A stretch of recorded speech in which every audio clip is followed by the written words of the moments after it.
ஊதாங்குழல் இசைக்கிறாள் அம்மா, நடனம் ஆடுகிறது நெருப்பு. என்ன ரசனைங்க அது?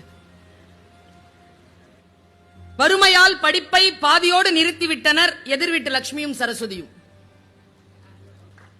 குபேர மூலையின் சுவர் முழுக்க கடன் கணக்கு. படத்தில் இருந்தாலும் ஆணி அடித்தே மாட்டப்படுகிறார் சிலுவையில் இயேசு. விழுந்த பின்னும் பறந்து பார்க்கிறது பறவையின் இறகு. சபாஷ்டா. விழுந்த பிறகும் பறந்து பார்க்கிறது பறவையின் இறகு. புகைப்படக்காரரை அசையாமல் நிற்க வைத்தது மலையருவி.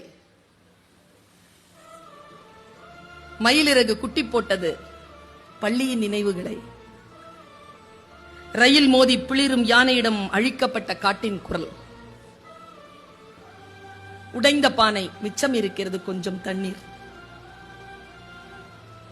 நான் யோசிச்சு பார்க்கிறேன், சொற்கள் தான். இந்த சொற்களை புரிந்து கொள்ளுகின்ற பொழுது உடன் பதியக்கூடியவர்களுடைய வார்த்தைகள் நமக்கு புரிந்து போகிறது.